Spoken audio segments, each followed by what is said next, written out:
I told you before, didn't I, Shield Hero? You don't need those flames to be strong. How? It's up to you. Do you want to stop Kyo at the cost of my friends, or find another way? Now for me, only you can decide what your duty is.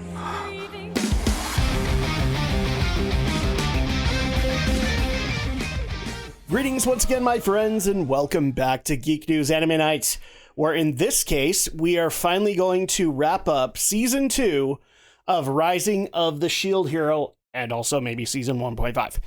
I'm your host, Adam Mickelson, aka Drac. I hope everybody's having an awesome day or night when you're listening to this, and joining me, obviously, is Andrea. Andrea, it's been a week. We've digested all of the episodes that we have taken in. Are you ready to give a final verdict on Season 1.5 and Season 2 of Rising of the Shield Hero? Sure, why not? I did not expect to have to say all of that, but, you know, to each their own. So, yeah, it's been an interesting deal because this one we actually have kind of two things to take care of. One was Season 1.5, which was basically the Kalmyra archipelago, and basically it's setting up some of the events that happened in Season 2. So at that point, let's get that out of the way because I don't think that's going to take very long. What were your thoughts on those 4 episodes? Of which one? Like, what were the positives of the Kalmyra arc? Where we actually, to refresh your memory, this is when we found out that Lark and Therese were bad guys. They were actually working with glass. Oh, yeah. But instead we had to deal with a bunch of fan service and stuff like that. I mean, it was fine. Like, what did it do right in your mind? It was just a nice pace. That's all I can say.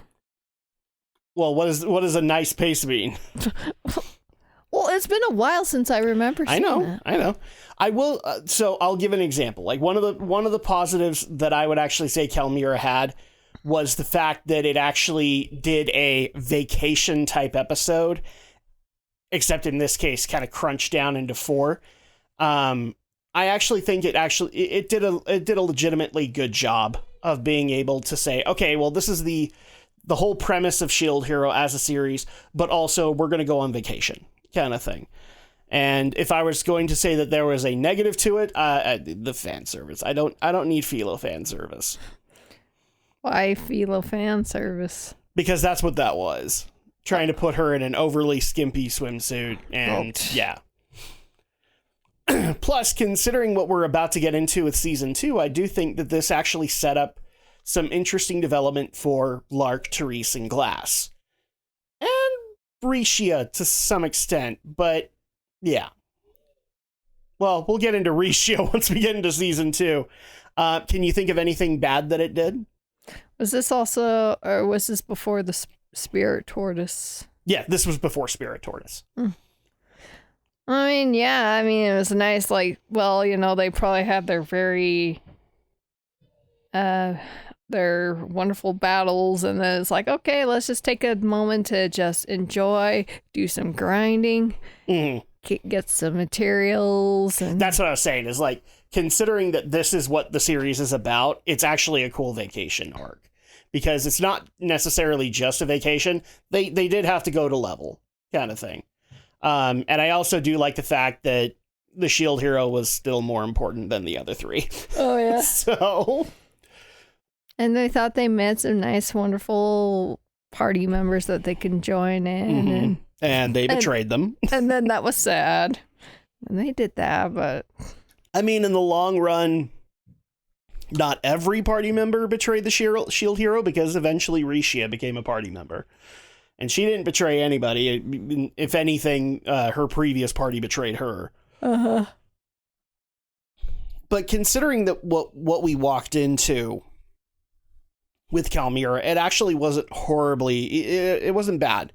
Considering that it had to be 4 episodes, they had to have a wave there, and I think they condensed it as best as they could. However, usually this is around the time when I would say, like, out of 5, what would we give Kalmyra? It's kind of hard to give that rating because it's kind of like a filler arc, and there's only 4 episodes. I would just say a 3. So I wouldn't worry about that, but I at least wanted to acknowledge Kalmira because it does actually fuel into the story of season 2. Now, going into season 2, we kind of have 2 arcs to go into this, but I am going to treat them together because they are together. You have the Spirit Tortoise part, where we're taking care of the Spirit Tortoise, and then we have the hunt for Kyo. Because or rather the avenging the Spirit Tortoise arc kind of thing. And so at that point, do we want to tackle them separately, or do we just want to tackle them together? Because they do feed into each other. Well, then you might as well do them together. I So guess. at that point, what would we say is a positive for season 2? Just Can I just get rid of an elephant in the room here? Sure. Can I just do that? The Spirit Tortoise arc was incredibly slow. And that's probably one of the biggest things that holds it back in my eyes. Yeah, but is because for the first 6 or so episodes, not really a whole lot happened. And this is supposed to be 13 episodes. So I before I can get into any of my positives, I have to put that elephant in the room, that negative right there. The opening buildup was way too slow. Yeah, it only got the good is when they're actually starting to go inside it and when we actually started having stakes in there, whereas for the most part, most of this was like, we're chasing the Spirit Tortoise. We're seeing the destruction of the Spirit Tortoise. We're trying to plan to defeat. Yes, we're doing diplomatic conversations about the Spirit Tortoise. And so at that point, like, I feel like that's one elephant in the room we got to get rid of. Is, yes, the buildup was horrible. I agree with all of the critics out there. The buildup of the first 6 or 7 episodes was bad. That being said, now what did this season do positively? And where we were like, what is up with this character Ost? You know? Yes. I can't go further into that because Ost is going to be one of my negatives, but okay, so Ost is a positive for you. No, I'm just saying that was just one thing. We'll get to Ost. Ost is her own deal. But yeah, positive things that this did. Kyo. Just the whole thing when they got into the Spirit Tortoise to take it down finally. What do you mean? Just like to finally build up to the final battle? Yeah. Is that what you're talking about? Okay. That's what. So yeah, so you and me kind of had the same problem. The first 6 episodes, they had some good moments, but it was boring. For me, a positive is Kyo. I like good villains. I think good villains are good challenges for the heroes, and thus you are more invested in wanting to see them overcome it. I know that some people aren't going to like this when I say it, but Malti is the season 1 villain, as far as I'm concerned, along with the King of Melremark, and you did want to see Naofumi overcome them and be exonerated.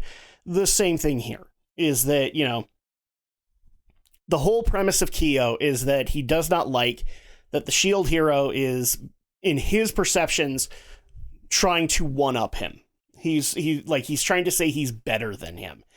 And when you add in Kyo's backstory and you kind of understand it, it still is kind of a childish whim that he wants to, he sees himself as better and he has to prove that he's better. And one of the ways he does it is that he activates the curse shield and tries to get Naofumi to kind of submit that way. So that's why I'm saying I like Kyo as a villain. He is maniacal. He actually he feels like an antagonist to Naofumi as well as to the world, by the way, because of all of his creepy experiments.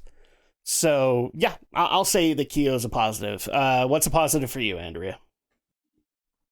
Like how far? Like the first part or the second part of it, or both? Whatever you think is a positive, go ahead and throw it in there. Probably just the exploration of the other side of the other world that they went and visit and how things have changed and what kind of new races are out there that... Would you add the exploration of like the northern continents getting ready for the Spirit Tortoise and also the Infinite Labyrinth to that, or? Well, yeah. Okay. Just learning. I was just clarifying that because like only one aspect of the exploration was the only thing that was cool to you, and we'd probably get a question on that. And just learning that there are other types of heroes out there. Okay. So at that point, we've already hit a big negative, which is the first 6 episodes being boring. So let's bypass into other positives that we have. And I have no problem saying that one of my biggest positives is Raftalia. I love a lot of her character progression throughout this arc.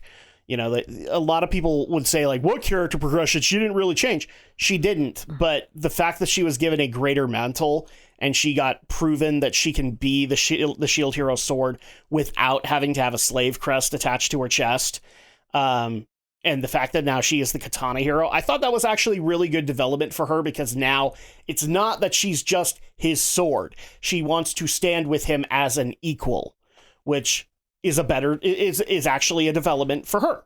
Mm-hmm.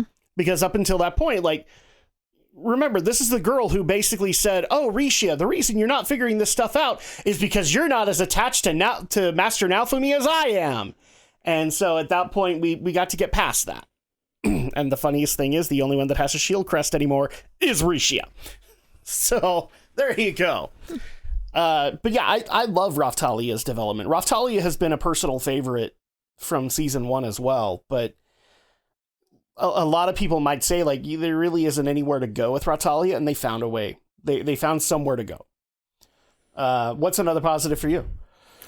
Well, at least I'm kind of happy, Risha kind of was a little bit better in the last part of, season 2 than she was at the very beginning, because it just seemed like, oh my gosh, she's... So you'd say the positive is the latter half, Risha. Well, yeah, because, she's...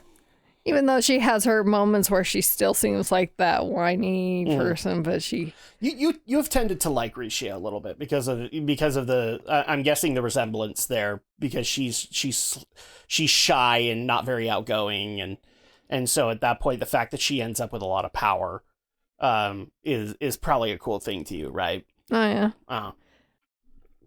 Okay, but I want to make sure that it's the latter end of Rishia's development that you like, not necessarily the beginning part. Well, yeah, because she all her main focus was she was just always depressed about being kicked out of the other party and all that stuff. And it's like, are you going to amount to anything? Or are you just going to stay in that little... Yeah, the first 6 episodes, she's like, oh, poor me, poor me, poor me. And then she'll have a few moments where she's like, she can actually do stuff that even, Yes, but yeah, I'll get to Risha in a minute because I do have a negative with her. Mm-hmm. So what is a negative that we could now throw in to season 2? What did it do? What did it do wrong? And since you were just barely talking about Risha, I'll bounce into my problem with Risha. Risha had a lot of potential because she was basically a party member that was coming over from one of the other 3 heroes that were probably taught to hate the horrible shielder and all the all the lame stuff about him. And that first 6 episodes just hurts her character, especially when we get to, I think it was episode 7, when her and Kyo finally have their clash. Or it's like, we could have easily had development going on here, and instead it was just like, poor me, the bow hero doesn't like me. And so at that point, we were all Naofumi when he finally grabbed her by the throat and started screaming at her. And so at that point, like, that's my complaint with her. The latter end Risha is actually a lot more well-developed than the beginning end Risha. And if that had been the Risha that I'd gotten at the beginning, it would have made sense that she would then don new power and she would then take on Kyo. But we didn't get that. We instead got that in the next world. And so to me, it's kind of juxtaposed. And so Risha as a character, I definitely want to see like where that character goes. but I'm not too impressed with her right now because of the way that she's been presented. So that's a negative for me. What's a negative for you? I can't think of any other ones that I think. For you, okay. Yeah.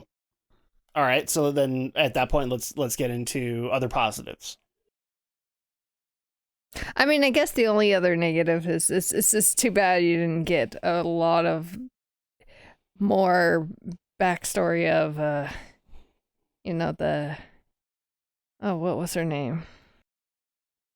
Oh, are you talking Tomogi, the one at the end, the one that was Kyo's friend? No. Ost? No. Glass. The girl with the fishing pole. Oh, shit, what is her name? Keats. Kisame? Something No. like that. Oh, good lord. I know who you mean, the hunting hero. Mm-hmm. Kisane, I want to say is her name, but Well, yeah. Anyway, with like her, just I just still want to know Kizuna. like Kazuyama Kizuna. Yeah, like what on earth did she do to get herself thrown into the labyrinth? And here we are, we just bounce right into it. It would have been cool to learn that, but maybe later. Hopefully. I do like Kizuna as a character, but I do have issues with her. She's way creepy. Especially when we had that whole getting Raftalia dressed sub-epic log. I don't know what to call it. Sub-arc. Yeah, the girls have their little fun dress-up day there. No. And especially with the swimsuits. No. And for all the people that want to scream at me, look, there are some girls who are able to wear swimsuits like that, and it makes sense. Oh, Kizuna is not one of them. Well, it's too bad Philo didn't join that party. You take that back right now. We do not need Motoyasu off in the distance and his nose just going and he goes 20 feet in the air. Yeah, I do like Kizuna. I just kind of wish that we would have gotten maybe a tad more with her, just because I would love to see her arc kind of continue on, in the fact that since she is a hero that can't actually hurt anybody, so at that point she could ultimately become like a pacifist hero. But I don't want to say her story's done yet. I don't think it is. I think we're going to see the four of them again, because it just makes sense. So, and it's just so funny seeing. I could see why you like Kizuna. I could see that. Although I do think that Naofumi was correct. She is a lollygag. So you're saying the negative is she didn't get enough exploration. Yeah, and hope to get some more. Okay. So I would tend to agree with that. I would also say another negative is Ost, because of the fact that Ost doesn't get a whole lot of character development. She has the same problem as Rishia. And the sad part of that is that they both had these really cool hooks where Rishia's like untapped potential, and basically Ost's first line is, "Please kill me." And so at that point it's like, that's an interesting hook for a character. And then we got 5 to 6 episodes of absolute nothing. And that's the disappointing part. So like I like the fact that Naofumi is very happy that he avenged Ost, but to me it was just like, well, Ost was interesting at about episode 7. And I would say mildly interesting in the fact that she basically created a shield so that Naofumi doesn't have to rely on that curse shield anymore, even though he did. Yeah. But that's about it. So, and to me, that's just not a whole lot of character. And the whole arc is supposed to be centered around her because she is quite literally the heart and soul of the Spirit Tortoise. And yeah, wasted potential as far as I'm concerned. Other positives that we want to point out, because I've got another negative, but I just thought it was kind of cool seeing that Philo looked like a whole different type of version of like a different type of bird or something, and how she loved to fly. Oh, you mean with Philo? Basically, you're talking about the mechanics that, like, when she went to another world, she wasn't a Philolial anymore. She was some kind of other bird. Yeah. And her means of combat was more of like a buffing kind of deal instead of... Because it wasn't even magic damage. Like, all of her damage was pretty much hampered, and then all the things she could eventually realize she could do was, like, buff people. Yeah. And I did also love how, that, how it was nice that now, like, I will say this. I would have liked that a lot better if Philo felt like she actually learned something from it. But given the last episode... pretty sure she didn't learn anything from it. So I agree with you. It's interesting, but man, it would have been cool if like that fueled Philo's character to be more strategic or whatnot. But no, she's still like, I'm just going to run at you and hit you with my face until you fall down. And it was nice to see that eventually Nalfami was like in the party with like Glass and Lark and what was her name? Therese, yeah. And when you thought, oh, they would never go back into a party because they would have to eventually fight each other. Yeah, and I'm actually glad that eventually Nalfami got some kind of an explanation that they don't have to kill each other. Mm-hmm. And so at that point he was like, well, that's the only problem I had. I have no problem teaming up with you, especially if I get to call him Young Master all the time. I like that. That was organic because, like, in the Spirit Tortoise, you understand Nalfami's reasoning. Is he being a hardhead? Absolutely. He absolutely is.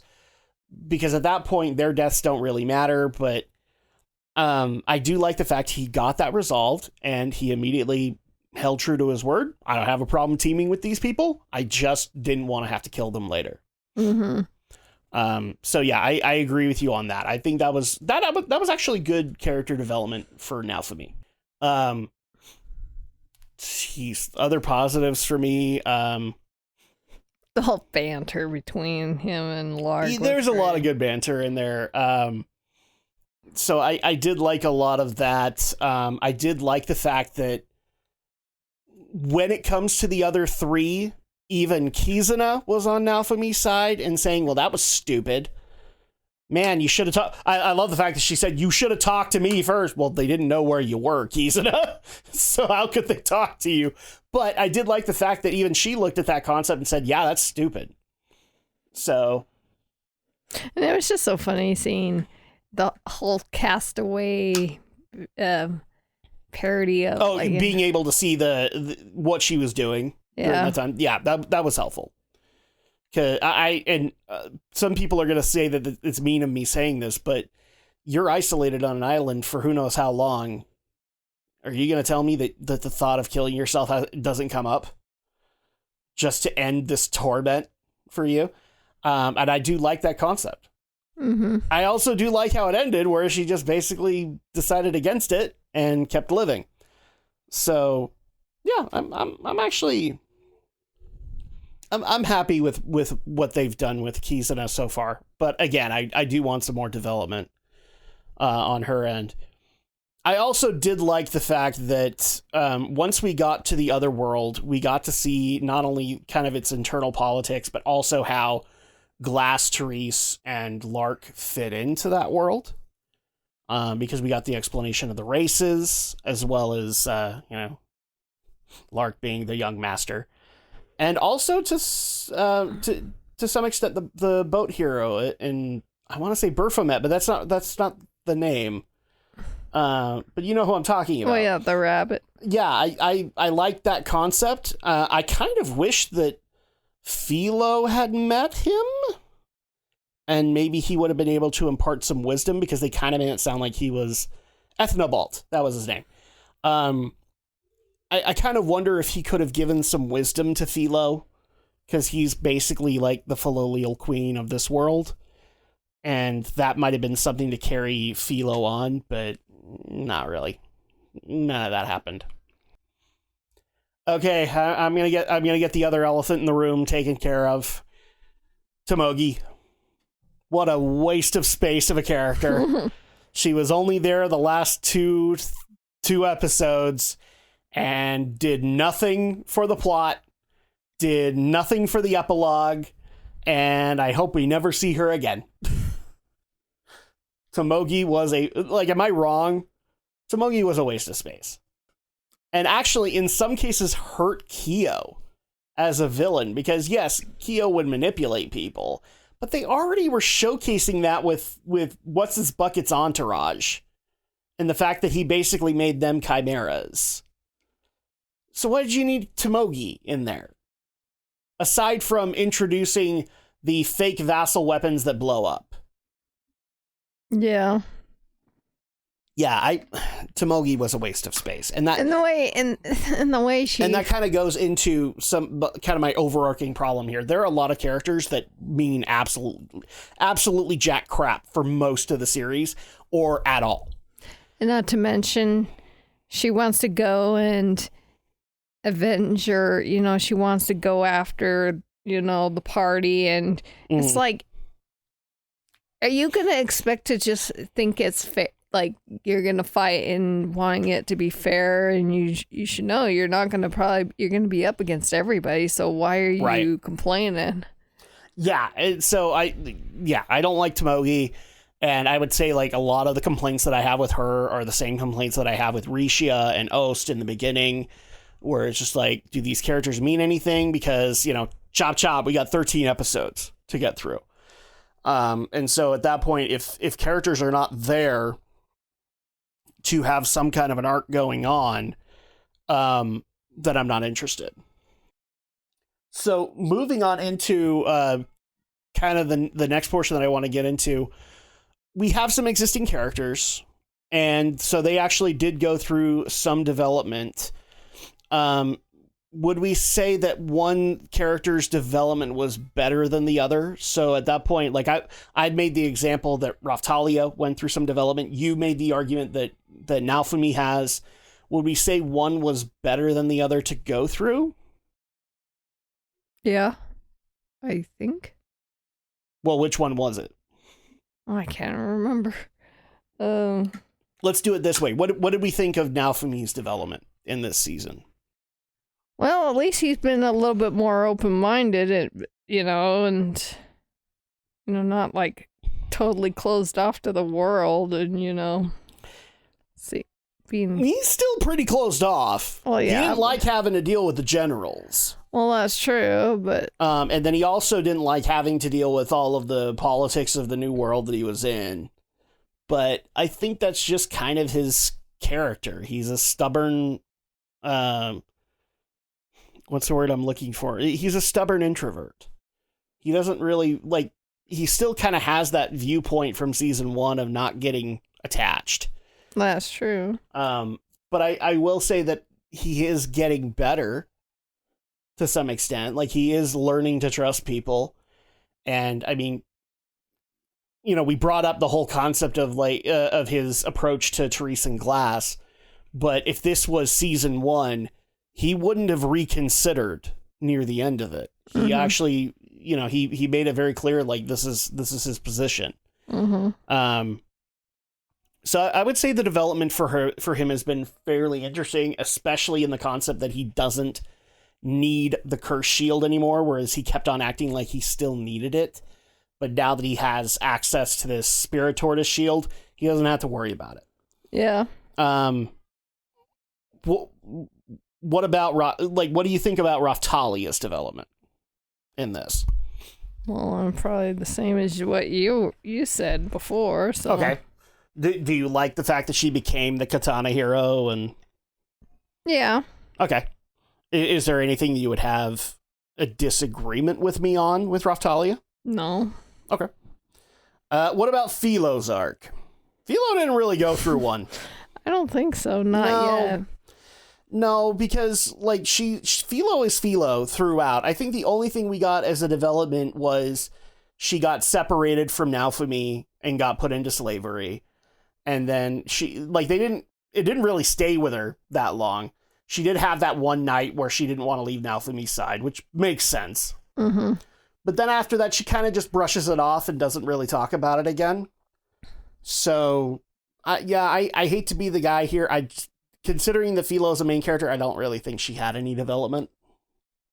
So hopefully maybe the next season, maybe there might be something new. Maybe. And then I'm not even going to throw in the other 3 cardinal heroes because they are very barely seen in this series. Like the times we get to see them are rejecting to go after the Spirit Tortoise, getting captured by Kyo, and then they apparently helped out during the wave that was going on that Kyo made. That's it. Mm-hmm. And they were some of the focuses that we had last year, so or last time. Yeah, there's not a whole lot to say because nothing happened with them. I mean, you could make the argument with Rishia's character, but the only development that's happened is that Itsuki like maybe cares about her, but maybe doesn't. I don't know. It's kind of stupid. So I would argue that Philo's the other main character, and she didn't get a whole lot of development. Mm-hmm. And nobody else did. Well, hopefully we'll get a little bit more with the other cardinal heroes. So at that point, out of 5, what would we give season 1.5 and season 2 of Rising of the Shield Hero? I'd say 3.5. I was actually going down that line. I'm going to be generous and say 3.5 because, you know, we've been constantly saying this, but for a 13 episode season and half of the season was very slow to build, you only got like half the build of a season. So at that point, it would only be appropriate to go halfway. But I will say when it built up, it did build up. So 3.5, as far as I'm concerned, they definitely can't do that again. That was really hard to do. Yeah, I would say probably season 1 was far more higher than the second season. Absolutely. Now, the way that I kind of want to end this off is so we now know that season 3 is happening. In fact, while we're recording, it's like 6 episodes in. So at that point, what do we want to see that maybe we didn't see in season 2 happen in season 3? Well, for starters, More development with Rishia. I have no problem. Like, I'm invested in Rishia. Let's give some more development for her. Mm-hmm. Sorry, I cut you off. I want to see more involvement with the other cardinal heroes. So you want to see more stuff with Itsuki, Ren, and Motoyasu? Yeah. Okay, yeah, I agree with that. I want to see if they're actually going to learn anything anymore. And hopefully be a little bit more like they're actually working together to take care of the waves and not be like going like off to... Or just being better to the people in Melremark. Oh, yeah. Not treating them like NPCs. Mm-hmm. Just treating them like actual people. I can already tell you guys, like, so somebody actually sent me the opening for season 3, and it does look like it's going to go into a weird underground tournament arc, which is kind of interesting. I'm guessing that that's going to have to do with the slave owner. And so we were wondering if we were going to ever come back to this character, and maybe this is how we do it. So that's interesting. I think that there's some character that can be explored with Raftalia with that, now that she no longer has the slave crest, and I don't think the katana will let her have it either. Mm-hmm. So I wouldn't be surprised if, like, the first episode she tries to get the slave crest back, and the katana will literally not let her have it. Mm. Yeah, but it just seems like she wants to stand as an equal, so why would she want to go back and get it? What would we say would be character development that we would want Naofumi to go through? I mean, unfortunately, the only character development that he really needs to go through is his lack of humility. Like, he has humility when it comes to his party, or it comes to people that he trusts, but let's just say, for the sake of argument, like, we get an arc where he has to work with Itsuki's party. He's not going to trust him. So at that point, maybe he needs to get over that. Maybe he needs to let bygones be bygones, and, you know, or let what's happened in the past stay in the past. Oh, yeah. I'm not saying he has to forgive bitch. I'm just saying, whore. I'm not saying that he has to forgive her, but he doesn't have to, like, he doesn't have to be constantly at odds with the other heroes because she's an element there. That's true. Do we want to see Malty enter the fray again? Because otherwise it'd be like, it's like I will say this: it does look like Malty is involved, and except at this point, maybe Motoyasu dumps her, and the intro teases that she's now involved with Itsuki. So that might actually be some interesting character development for Rishia there. Because maybe, hopefully, it's not jealousy. Well, she might have to contend with Malty, and so at that point, maybe we'll see her stand on her own 2 feet. But yeah, I don't have a problem with her continuing to be involved because that, like, she's going to be an antagonist that we're going to deal with from time to time. Are there any other characters that we want to see have more development? I'm kind of not invested in Philo. I have a feeling that when she gets more power, she gets more power. You wonder if Melty will be involved in season 3. That would be a cool thing, because technically she's, as far as I'm concerned, she's part of the Shield Heroes party. So it would be cool to have her come in. I will say another character that didn't really get any emphasis, and yet she made it into the season 2 intro. You remember Claire, right? The general of Naofami's land. She didn't really get much in this. Maybe we could learn more about her. Maybe be interesting. Why is it that everybody that surrounds themselves around Naofami, like 80% of them are girls? This is a Phoenix Wright situation, man. Makes you wonder, though, if, let's just say, whatever the next threat they'll be coming up across, you wonder if maybe Lark, Therese, and Glass will return to help out or something. I would be interested in that. If, like, maybe when the next wave comes, they can work together to dispel the wave, and that way it just helps out. Like, Kizuna obviously can't go because Cardinal Hero, but maybe she can then send messages to them via Lark, Therese, and Glass. That's true. That might be cool. Or, now that, well, I don't know if I think the restriction's been lifted now that Ost's revenge has been taken care of, but it would actually be cool, since Graftalia is the Katana hero, if she could cross world lines and be able to go interact with Kizuna. That's true. Well, unless, of course, if there was one exception that she could go for whatever, kind of like the same similar situation, just... Well, because she's a vassal hero. She's not a cardinal hero. So that might be something interesting, but we'll have to get there. It will be interesting to see how the waves are going to go, if there's going to be like this underground tournament going on. But I guess we'll have to wait until we watch season 3 of Rising the Shield Hero, which will be not next. As much as I would like to be able to get into it, because actually the intro for it hyped me really, really big. We actually have other plans, and I kind of want to stick with them. So when we come back, we're actually going to be getting back into Geek News Marathon Night, which, for those who don't know how that works, we watch multiple episodes and we sum them up as best as we possibly can. And this one, I know Andrea's excited for. I'm kind of excited for, which is going to be the first season of Beyblade. Yay! Why? Andrea, would you like to answer why? Because I loved watching it when it was, on TV. And why am I doing it? Because might be interesting. I wasn't a big Beyblade fan, but hey, might be interesting. That's kind of the way I look at it. So hopefully you guys are excited, and hopefully we will see you guys for Geek News Marathon Night for Beyblade Season 1.